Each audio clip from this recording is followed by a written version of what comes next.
Assalamualaikum warahmatullahi wabarakatuh. Bismillahirrahmanirrahim. Alhamdulillahirabbil alamin. La ilaha illallah wahdahu la syarikalah, lahul mulku wa lahul hamdu wa huwa ala kulli syai'in qadir. Asyhadu an la ilaha illallah wa asyhadu anna Muhammadan abduhu wa rasuluh. Sahabat-sahabat sekalian, saya lihat di luar tadi sudah ada tanda-tanda menghujan. Jadi nanti biar yang di luar bisa masuk agak merapat aja ya gitu. Mau ayeuna merapatna boleh, mun boleh gitu. Biasanya kalau sudah posisi enak teh nggak mau gerak gitu. Gerak juga cuma iya we tambah kieu we. Nggak bergerak, cuma gini aja. Gitu. Ame katingali menghargai saya dikan maksud. Lalin pindah kan. Oke Kang Asep. Ya. Saya tuh saking banyak ya, jadi nggak hafal semuanya gitu. Tapi kalau udah beberapa kali saya hafal, karena di memori saya nama-namanya, ya nama-nama yang ini. Ada Ayah Dian Sastro, ada Luna Maya, Asanti, ya. Bunga Citra Lestari. Oke, lanjut. Untuk pertanyaan pertama, Ustadz, saya sedih sekali setiap saya ingin pergi ke MPI, suami saya selalu tidak mengizinkan. Bahkan suami selalu bilang, ngapain jauh-jauh pergi ke MPI? Yang penting itu pelaksanaannya. Saya takut kamu ke depannya jadi gabungan pada aliran sesat. Ya. Beli aja buku-buku tentang agama. Lalu kamu baca dan laksanakan dengan baik. Selesai. Tapi saya selalu menentangnya. Saya jarang menghiraukan dan selalu pergi saja ke MPI. Ustadz, apa yang sebaiknya saya lakukan? Sudah benarkah tindakan saya? Mohon disolusinya. Oke. Ada benarnya, ada salahnya. Suami Anda bicara begitu mungkin dia belum mengerti. Jadi boleh jadi orang itu menistakan karena belum mengerti. Boleh jadi. Nah, dia bilang apa tadi? Bisi masuk aliran sesat gitu ya. Nah, justru yang ngomong itu yang sesat. Jadi artinya ya, dia anggap yang jadi teroris, yang masuk aliran sesat itu rata-rata pernah ngaji di MPI. Dia pikir begitu. Nah, ya. Jadi menurut saya karena dia belum paham. Jadi kadang-kadang kita harus wise, harus bijak, harus arif ketika orang itu menuduh kita. Sebenarnya resiko dalam dakwah itu salah satunya kita diberi tuduhan yang nista. Baca di Quran, semua nabi itu pernah dituduh aneh-aneh. Nabi Musa ketika berhadapan dengan Fir'aun, Fir'aun mengatakan gini, Musa, kamu pengen jadi raja? Jadi dituduh kan seolah-olah Nabi Musa haus kekuasaan, ya. Kamu tuh pengen jadi raja, gitu. Nabi-nabi yang lain sudah dihinakanlah, ada yang dianggap penipu, pendusta, tukang sihir. Bahkan Nabi Muhammad itu dianggap orang gila, gitu. Jadi resiko kita dalam menyampaikan kebenaran biasanya kita akan diberi cap.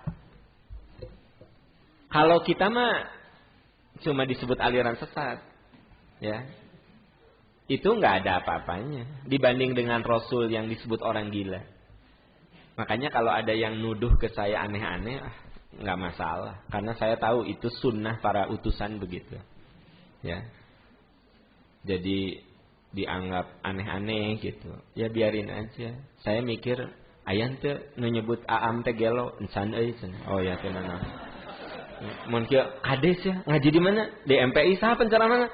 Am Amiruddin gelo sia kade. Nah, itu sampai sekarang belum ada. Paling tuduhan bahwa saya itu playboy itu ada. Ya kan gitu, playboy. Enggak masalah. Kalau playgirl tak baru bermasalah. Hari playboy mah enggak masalah. Dibanding dengan disebut orang gila, hati-hati loh, am teh playboy cina gitu. Ya biarin aja. Emang kenapa?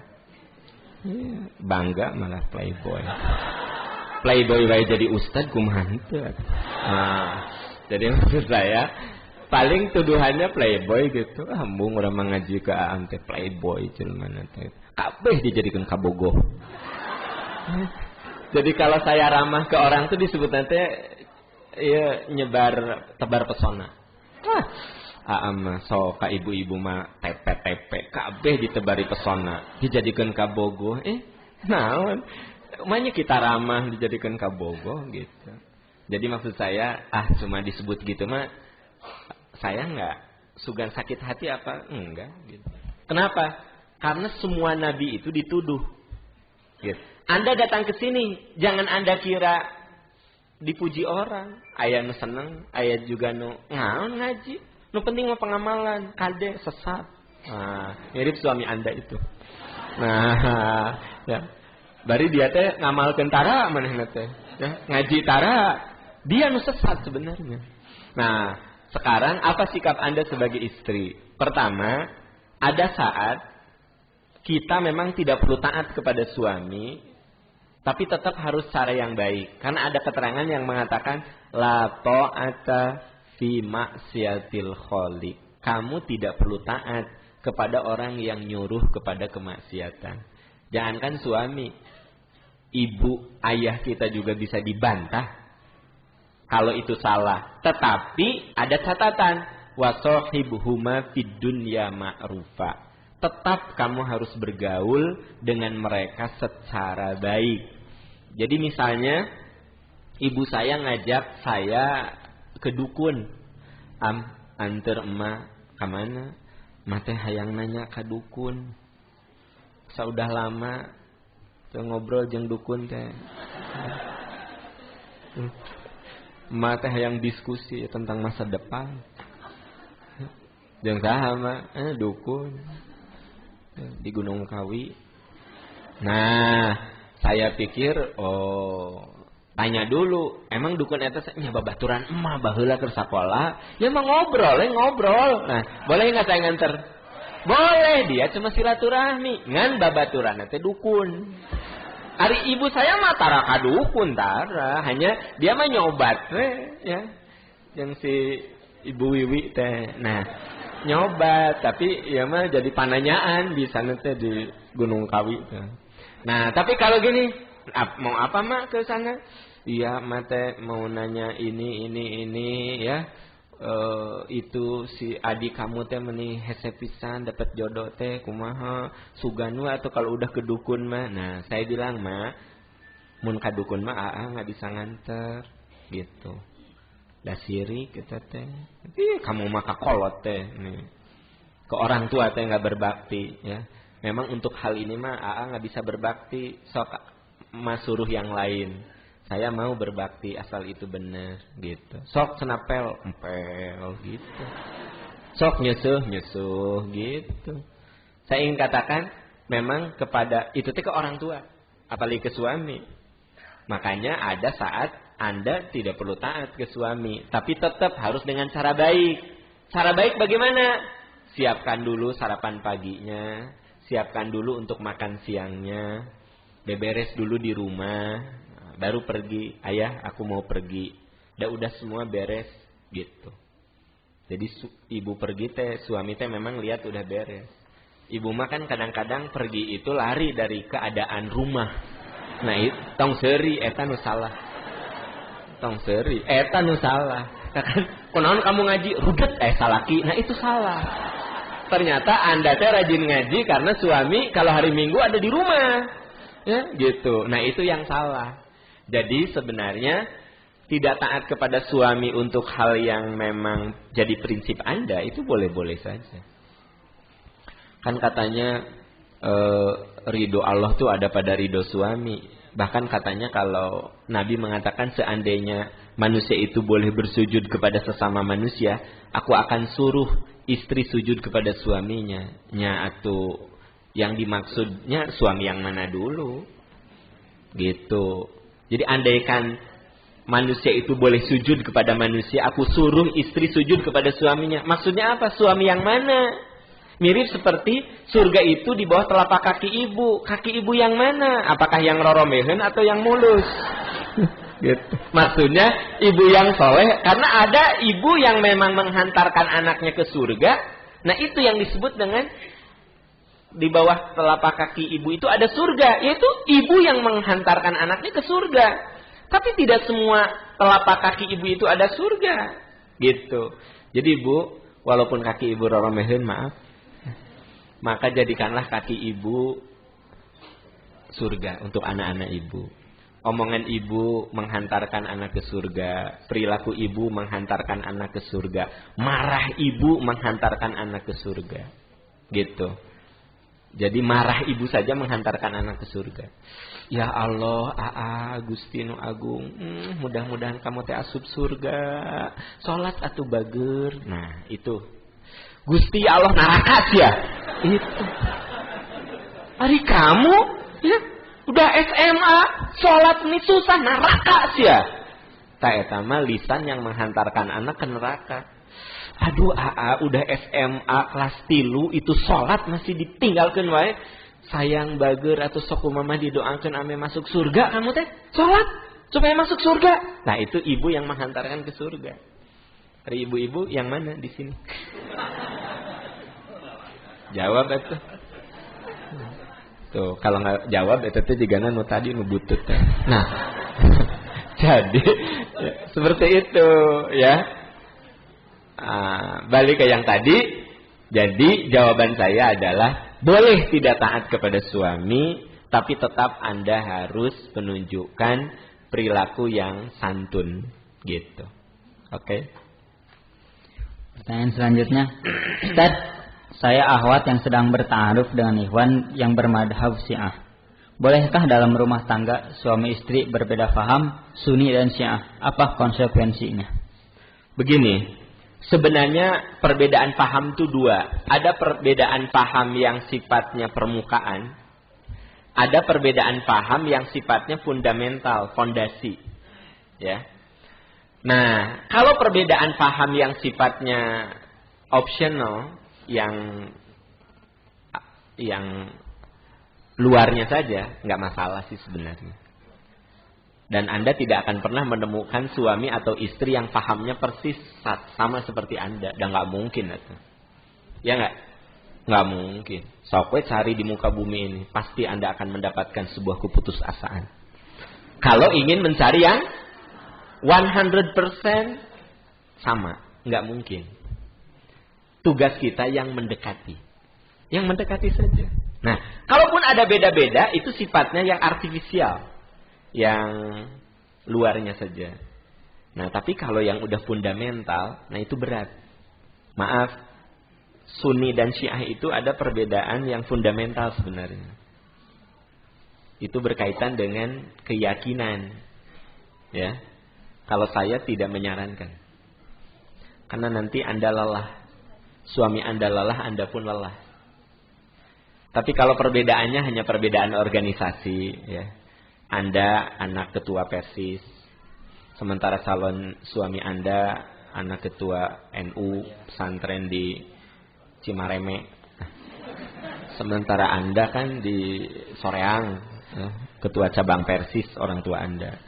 Ari calon suami Anda ketua NU Cimareme. Itu mah artifisial. Itu mah nggak masalah menurut saya. Masih bisa in between lah, di antara itu bisa pertemukan. Tapi kalau udah Sunni Syiah, nah ini berat. Karena berkaitan dengan masalah ideologi. Nah, kalau bicara tentang ideologi, saya tidak mungkin membahas di sini dalam waktu yang singkat. Karena pada awalnya Sunni dan Syiah itu hanya perbedaan pandangan politik dan kebijakan. Awalnya. Tapi itu seperti rel. Yang tadinya kecil, rel kereta itu kan ketika terpisah kecil kan, tapi kemudian jadi melebar, yang satu ke Cirebon, yang satu ke Jakarta. Padahal relnya boleh jadi kecil gitu. Nah, dulu Sunni dan Syiah itu hanya pandangan politis. Ada sekelompok kecil, Syiah itu kan kelompok kecil yang memisahkan diri, yang berpandangan setelah Rasulullah wafat, yang paling berhak jadi khalifah itu adalah Ali. Karena Ali adalah mantu sekaligus anak paman itu apa namanya? Keponakannya. Jadi kata mereka yang sekelompok kecil itu, yang paling berhak jadi khalifah Ali. Dan Ali itu dikatakan oleh Rasul sebagai babul ilmi, pintunya ilmu. Jadi Ali itu mantu Rasul, sekaligus keponakan Rasul, sekaligus orang yang berilmu. Walaupun secara eksplisit Rasul mengatakan, mengisyaratkan kepada para sahabat bahwa setelah beliau wafat itu yang harus menggantikan adalah Abu Bakar. Buktinya apa? Ketika Rasulullah sakit, yang menggantikan beliau untuk jadi imam sholat, menyuruh kepada Abu Bakar. Terus semua orang tahu kalau Abu Bakar itu tanda petik sahabat sekaligus penasehat Rasul, dalam arti untuk kebijakan-kebijakan yang sifatnya duniawi. Dan Rasul dengan Abu Bakar itu kan sudah bersahabat sejak anak-anak. Gitu. Dan memang Rasul mengisyaratkan setelah beliau itu adalah Abu Bakar. Nah, itu diketahui oleh banyak orang. Itu aja sih awalnya. Tapi kemudian pandangan politis ini berkembang menjadi sebuah perbedaan ideologis. Bahkan kalau Anda baca, ada kalangan Syiah yang namanya Syiah Ghalat. Syiah Ghalat itu Syiah yang oleh orang Syiah sendiri dianggap sudah berlebih-lebihan. Mereka mengatakan malaikat Jibril itu salah ngirim wahyu, kudu nama ke Ali. Kalau kakak Rasulullah kepada Muhammad harus nama ke Ali. Nah, oleh orang Syiah sendiri itu disebut dengan Ghalat. Itu yang salah, yang menyimpang begitu. Nah, persoalannya sekarang bahwa perbedaan Sunni dan Syiah sudah bukan perbedaan politis, tapi sudah masuk ke perbedaan ideologis. Nah, saya tidak menyarankan, kalau Anda bertanya, calon suami Anda adalah Syiah, sementara Anda Sunni, saya khawatir perbedaannya terlalu besar, fundamental. Begitu. Ya.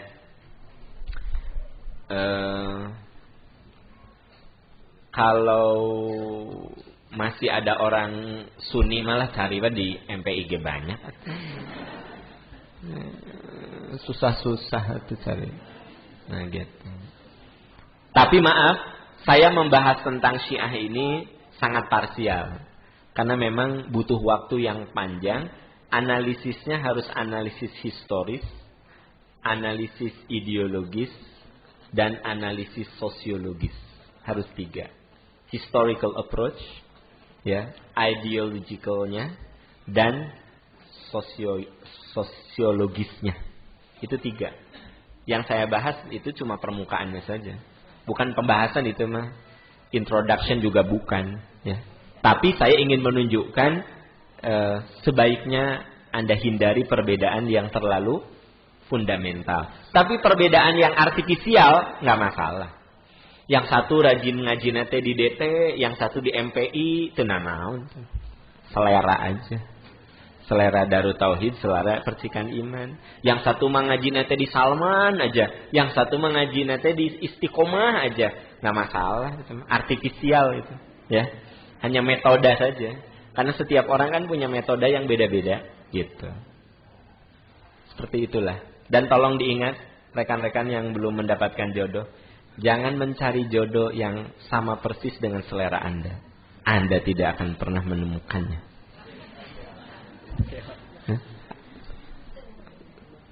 Kedengaran?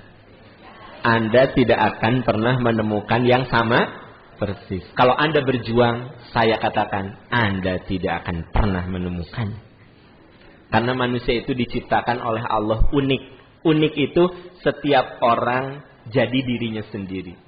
Makanya dalam Islam, kemarin saya katakan, adil terhadap keluarga, kita tidak boleh memperlakukan anak kita dengan menyamaratakan, karena sesungguhnya kalau kita punya 3 anak, 3-3-nya beda. Ibu bapaknya itu, cara ngasih makannya itu, Semua makan tahu, semua makan tempe, semua makan lodeh. Ya. Tapi beda. Sampai bener nggak Bu? Iya. Saya punya 3 anak. Perasaan kalau saya makan tahu, mereka makan tahu. Makan tempe. Dah itu cara ngomongnya beda. Cara menghabiskan uang beda. Nah, hiji mah dikasih berapapun habis. Nah, hiji mah gawe teh nabung gitu. Nah, hiji mah tara minta uang. Tapi sekalinya minta, gede banget. Jadi maksud saya, dari cara dia jajan beda tuh. Padahal seingat saya mendidiknya dengan cara yang sama. Ya. Tapi ternyata imbasnya itu beda. Yang satu dikasih per bulan segini, ya. Kaget. Oh, kamu ada sisa? Iya, aku nabung. Yang satu lagi mah, Pak, aku udah habis. Ya Allah, iya tanggal genep udah habis. Iya, habis dah atuda. Atuda itu aku teh atuda gitu. Sama adik kakak tuh dikasih uang. Tapi ternyata beda. Versi yang satu mah ini yang saya pikir, oh iya benar. Anak itu harus diperlakukan secara unik. Sayang dengar, Anda yang sedang mencari jodoh, jangan berharap calon istri Anda, calon suami Anda harus persis seperti yang ada di kepala Anda. Kan ada mindset. Cukup Anda mengatakan mendekati apa yang ada di pikiran saya. Mendekati. Cukup dengan kata mendekati. Dengan kata-kata itu Anda harus membuka diri untuk adaptasi. Jadi adaptasi nanti. Jadi kalau suami istri yang tidak mau beradaptasi satu sama lain, memang akan mengalami kegagalan. Atau salah satunya menderita. Karena egoisme salah satunya. Jadi kalau misalnya saya, pokoknya nggak mau tahu, istri saya harus seperti saya mau. Pasti istri saya menderita. Atau sebaliknya, pokoknya nggak mau tahu, kata istri saya, kamu harus seperti selera saya yang menderita. Yang enak apa? Berbagi. Ada bagian saya ngalah untuk dia, ada saat dimana dia mengalah untuk saya. Itulah yang namanya menghadapi manusia. Nah, Anda bisa bayangkan, yang basically secara basicnya itu sama, masih butuh gimana kalau si fondasinya itu beda banget? Dahsyat banget. Makanya dalam Islam, menikah itu usahakan harus yang sekufu. Sekufu itu selevel. Bukan berarti kita ini mau pilih-pilih, selevel. Misalnya maaf, kalau Anda pendidikannya tinggi banget, cari istri yang relatif rada-rada deket gitu. Anda sebagai perempuan tinggi sekali pendidikannya sampai doktor, nikah dengan lulusan STM. Dengar dulu tong seserian gitu, biasa aja. STM nanti sok garlut ya gini. Wah, kata bawa peso nongkrong gitu. Hari Anda doktor dengan lulus yudisium cum laude. Boleh nggak nikah? Sah. Tapi adaptasinya kudu lama.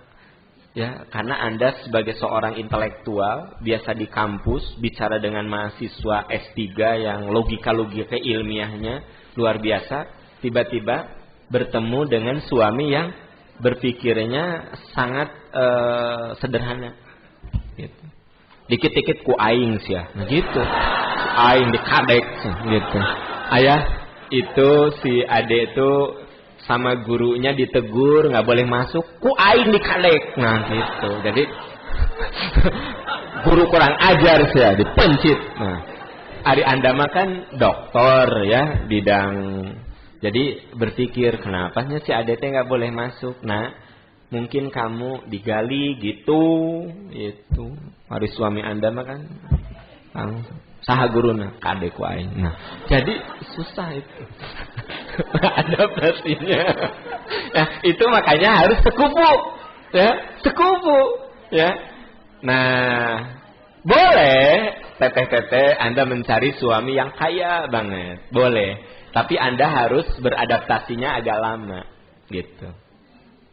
Karena begitu Anda dibawa ke kafe yang mahal, ya, Anda mah langsung nih alih harga, habis ya Allah. Jadi begitu lihat apa? menu teh ya, kata calon suami Anda teh, sok kamu mau apa dibukaan gitu ya. Ari suami mah kan udah biasa dia mah, misalnya ada makanan yang harganya satu porsi 150.000, 200.000 teh udah biasa dari anak-anak begitu dia mah. Jadi pas lihat teh, aku mah ini gitu ya gitu. Dia mah, ayo kamu pesan apa? Ya Allah, meni marahan. Karena yang Anda lihat bukan menu, tapi harga. Ya Allah, jeruk 23.000. Ya Allah. Dadi eleng mah 3.000. Nah, langsung kalaka, bukannya pesen kalaka kieu. Ah neng mah kami jeruk mah. Kayak diperes di bumi. Ya Allah. Bu, maksud saya ini ya, adaptasi itu. Oke lah gitu. Sekarang terusin dah. Banyak yang tersindir nih. Ya. Ustaz, bagaimana dengan orang tua yang selalu menghitung-hitung jasanya dalam mengurus anak dari kecil hingga dewasa? Sementara keadaan anaknya pun seadanya. Tapi orang tua sering berharap anaknya bisa membantu keadaan ekonominya. Apa yang harus dilakukan seorang anak yang belum mampu maksimal membalas budi kepada orang tuanya sesuai dengan harapan orang tuanya? Ya. Kita oleh Allah diciptakan dengan orang tua yang berbeda-beda. Dan kita tidak pernah merencanakan kita ini jadi anak siapa. Dah kalau milih mah saya teh meureunan enakna teh dulu teh anak Pak Harto. Atuh butong yang serikeun gitu. Tapi kan Allah menakdirkan saya teh anaknya Pak Nurdin. Ya kalau di alam malakut gitu, baheula gitu, saya diminta musyawarah jadi anak saha maneh. Nah, tapi saya oleh Allah diciptakan jadi anak siapapun. Anda juga sama begitu, ya kan? Saya tidak pernah berencana, ya, bahwa saya itu anaknya Pak Nurdin. Seperti Anda tidak pernah berencana Anda itu ayahnya Pak Sumanta. Sementara ibunya Ibu Sumanti. Ya, iya. Dan saya tuh kalau bicara milih-milih, meureunnan enakan anak Pak Harto. Iya tuh, lumayan. Meureunnan ayeuna teh punya sejumlah perusahaan. Gitu. Tapi Allah menakdirkan saya anaknya Pak Nurdin.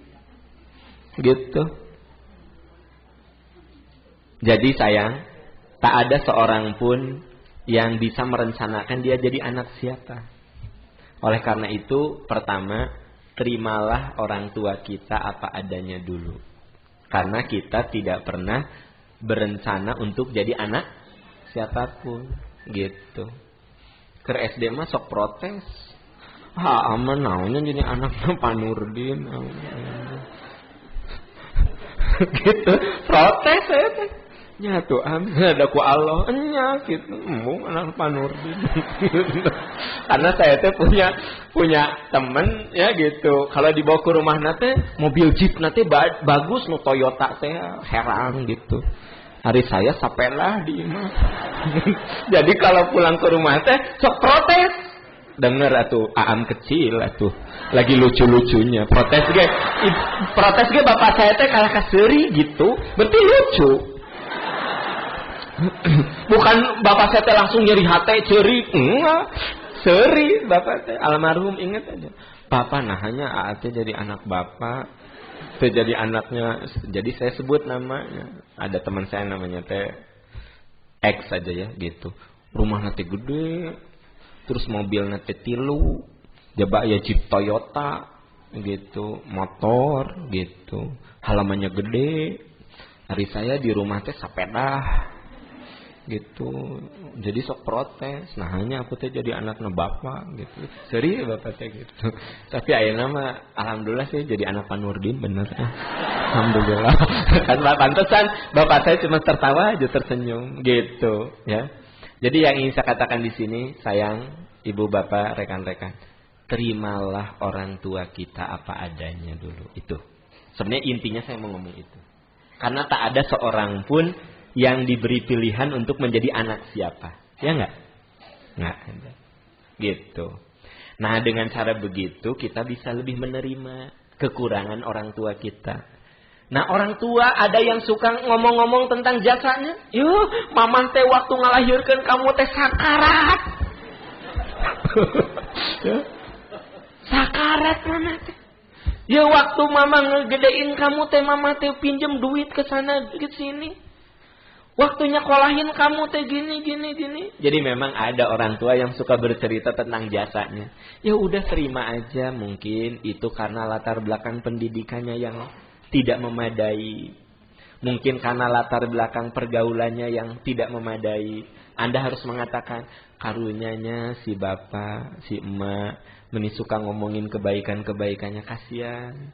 Ya, dia itu mungkin karena pendidikannya rendah. Gitu atuh Anda teh. Cobalah berpikir itu dari sisi positif. Ada orang cemberut, meureunna nuju sakit gigi, itu kan positif. Cemberut, aing ge bisa cemberut. Sok kuat-kuat sajang aing. Gitu. Berarti kita ini kalau orang lain cemberut, kita balas cemberut. Jangan, orang lain cemberut.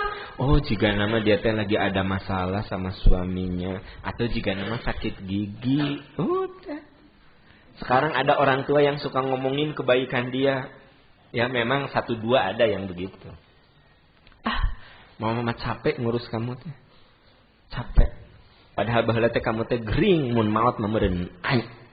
Cocok meureunna mama teh plong gitu. Darudet atuh ngurus kamu teh. Cerita jasa-jasanya. Anda sebagai anak harus mengatakan kasihannya si mama, si emak, si bapak. Mungkin karena ilmunya masih tidak memadai, ilmunya masih kurang. Jadi Anda yang harus mengerti gitu. Nah, kalau sudah begitu mah tambahnya bukan gini. Sebalda aku mah sama orang tuaku ya sebel banget. Hitungan dia masuk. Keur dia hamil diceritakan penderitaan. Keur ngurus aku diceritakan penderitaan. Ya. Sekarang diceritakan penderitaan. Geluh aku mah. Aneh orang tua aku mah begitu dah. Itu cara berpikir yang keliru. Anda capek. Karena walau bagaimanapun dia yang telah melahirkan Anda. Lebih baik Anda katakan, aduh kasihannya si emaknya. Mending ngomongkan kebaikan lain. Mudah-mudahan ya Allah didoakan ku Anda. Jadi nyaah gitu. Kasihan. Ya, jadi kitanya tambah sayang untuk melindungi. Itu tujuannya. Nah, itu aja saran saya, dah mau diapain lagi atuh. Ya. Nah, adapun Anda belum mampu melakukan kebaikan-kebaikan kepada dia, ya. Yang penting Anda menunjukkan kesungguhan dan Anda selalu mengatakan, "Ma atau Mama, AA minta maaf, AA belum bisa memberi apapun, melakukan apapun untuk Mama. AA minta maaf." Gitu. Banyak minta maaf lah, gitu. Daripada memberontak. Ya, bapak-bapak kalau sering diomelin oleh istri, ya, daripada memberontak sampai, ya mah nanti ayah berubah gitu aja. Kan eta robah ge pokokna mah. Ya kan minimal istri teh cicing, tah gitu insafnya. Cicing beres. Daripada berantem buah gitu. Iyalah mama. Hari ayah atau ayah teh gini, iya mah, minta maaf lah ayah salah, kayak robah, tak gitu, beres. Anger ya besok gitu deh. Nah. Jadi bukan dah, hidup mah harus ada seninya sih. Iya harus ada seni. Anda kira hidup harus selalu diselesaikan dengan logika? Tidak, ada yang harus diselesaikan dengan seni. Yang tadi kan seni. Si ayahmu mun mamah ngemek nya kitu deui gitu. Sok tiap hari gitu mah udah capein mana gitu. Bener tuh. Kan bosen gitu. Akhirnya mah cicing. Nah, si suaminya teh nantang, kunaon mah cicing ge capek. Oh, capek. Atos. Nya atos ya, baru capek. Gitu selesai. Gitu. Itu berarti penyelesaiannya dengan apa? Seni itu. Ya? Jadi ada yang harus diselesaikan dengan logika, hidup tuh. Ada yang harus diselesaikan dengan kerja keras. Ada yang harus diselesaikan dengan seni. Gitu. Nah kalau suami istri, menurut saya ada hal yang memang perlu diselesaikan dengan seni. Ya, gitu. Ayah teh ini sibuk-sibuk teuing atuh ini pergi jam 5 pulang jam 10 nya nih. Iya, minta maaf ayah lagi sibuk. Kamu enggak sibuk mah mungkin enggak gini gitu. Selesai. Ayah teh pergi jam 5. Ari mamah mikir atuh kan ayah teh sedang berkarir capek.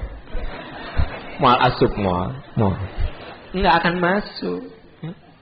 Kalau orang lagi emosi, enggak usah diberi penjelasan. Ngabisin waktu, bilang aja, "Iya, terima kasih. Ayah minta maaf, ayah salah." Nah, selesai. Langsung nadanya turun. Tapi kalau Anda ngotot gitu, naik terus, naik gitu. Nah, cari cing gitu bapak-bapak. Nah, gitu nah. Oh gitu. Nah, saya tahu. Cek ibu-ibu teh. Si Pak Am jeung muka rahasia. Nah, saya tahu. Jadi dua kelompok yang memang dua-duanya merasa apa ya? Merasa dibukakan ininya ya, rahasia-rahasia hidupnya. Ya kan satu lagi. Di daerah saya, akhir-akhir ini banyak warga yang kehilangan uang. Yang apa? Kehilangan uang. Oh, kehilangan uang. Di daerah saya, akhir-akhir ini banyak warga yang kehilangan uang. Menurut berita yang beredar di daerah kami, ada yang punya tuyul. Kakak saya yang termasuk sering hilang uang dan dia jadi bingung harus mengganti uang karena dia pegang arisan dan ekonomi dia juga pas-pasan. Apa yang harus kami lakukan mengingat dengan adanya kejadian tersebut, saya jadi khawatir warga jadi ikut musyrik, juga dengan berusaha menangkalnya dengan memasang ayat-ayat Al-Quran di pintu. Memasang harupat, juga ada yang memasang kalajengking di dalam toples.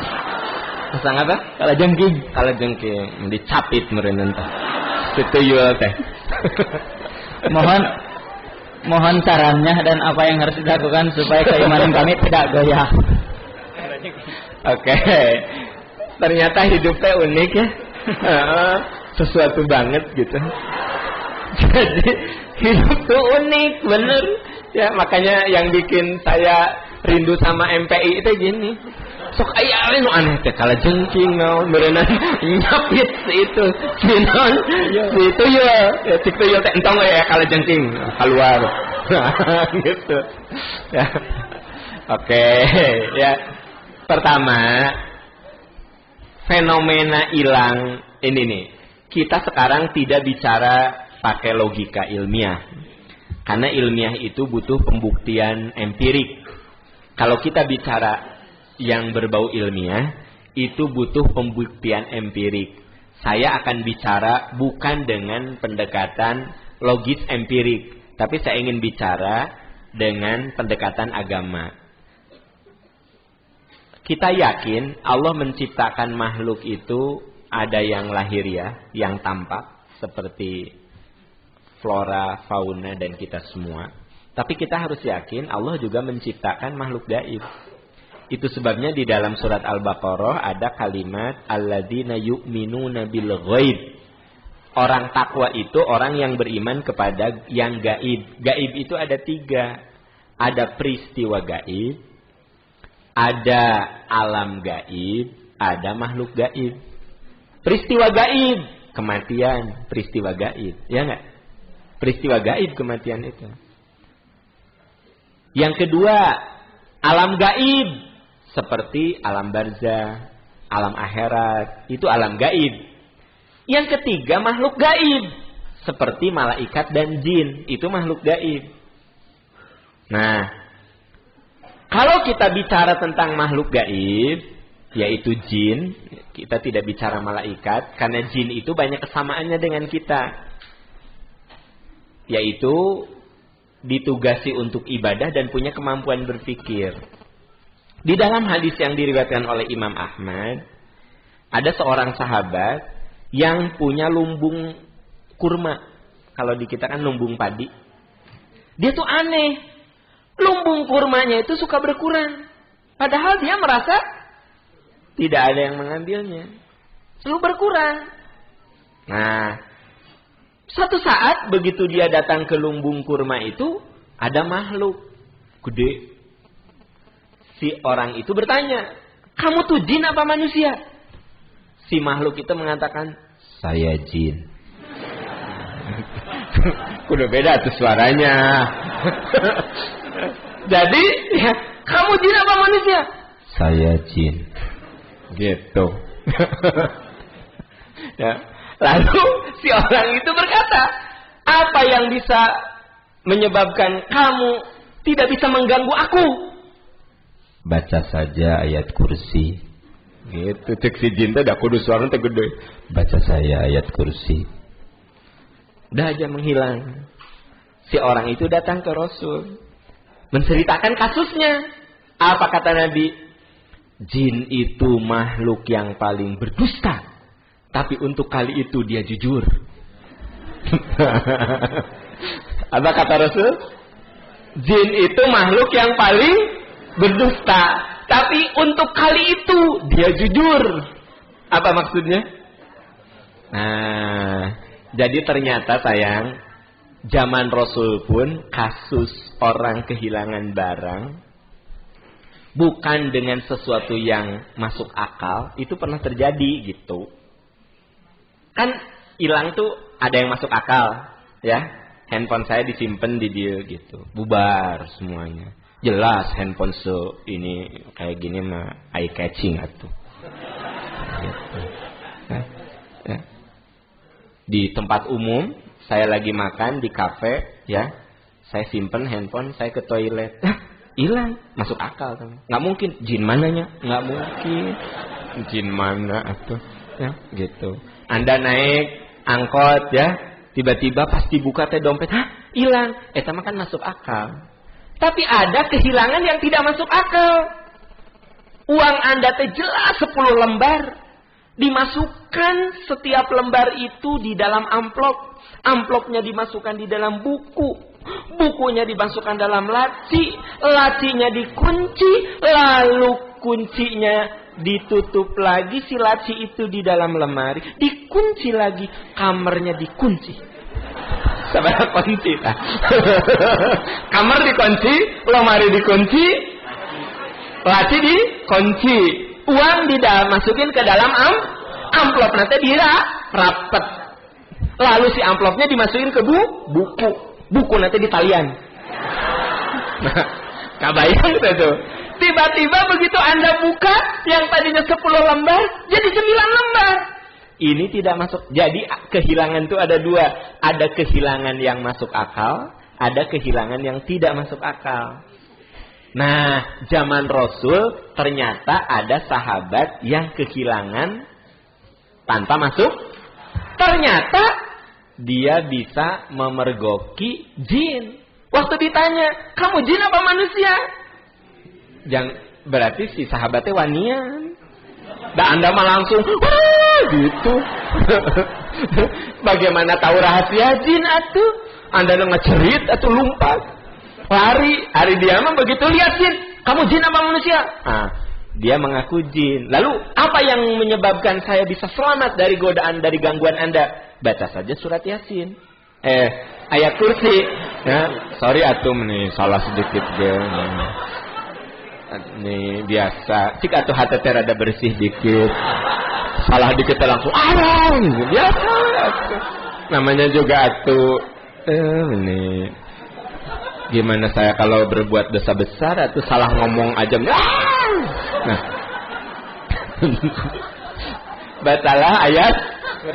Begitu sahabat tadi menceritakan kepada Rasul, Rasul komentarnya begini, jin itu makhluk pendusta, tapi untuk kali itu dia benar.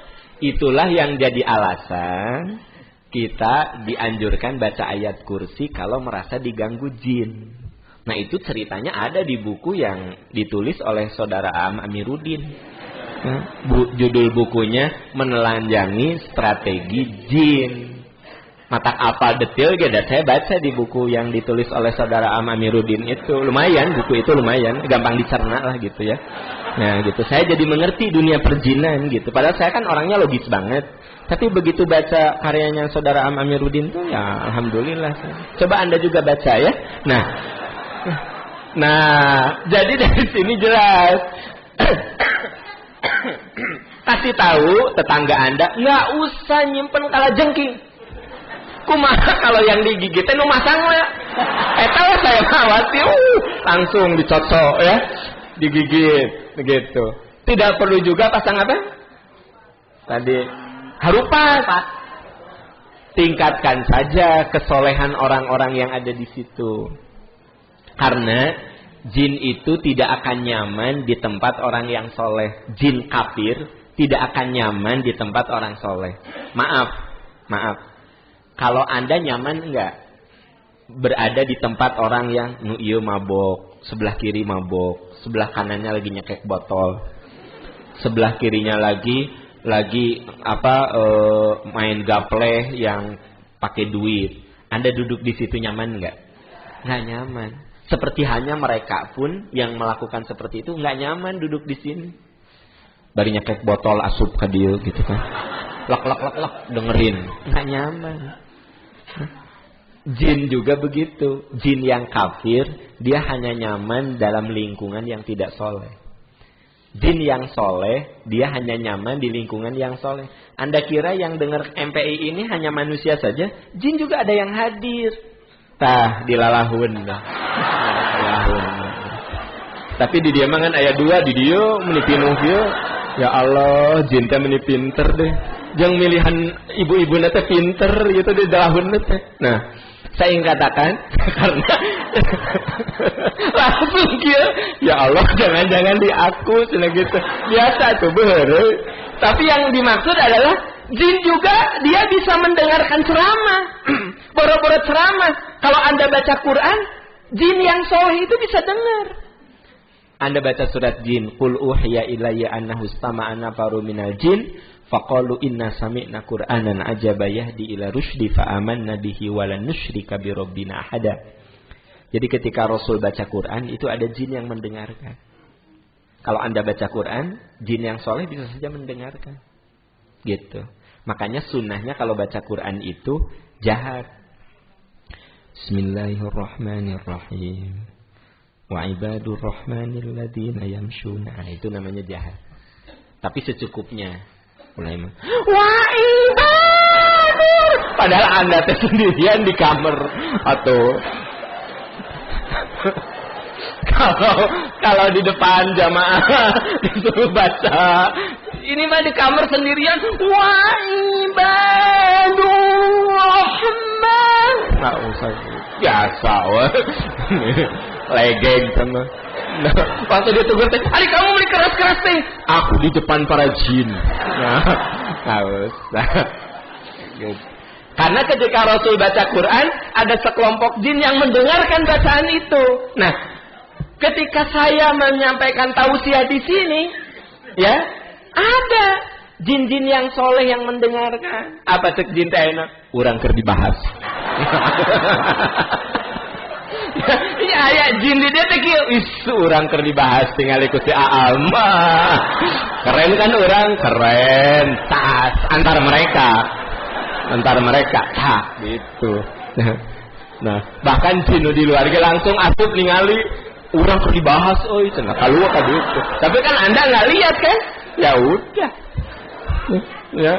Saya nggak lihat jigana gitu ya mas kan.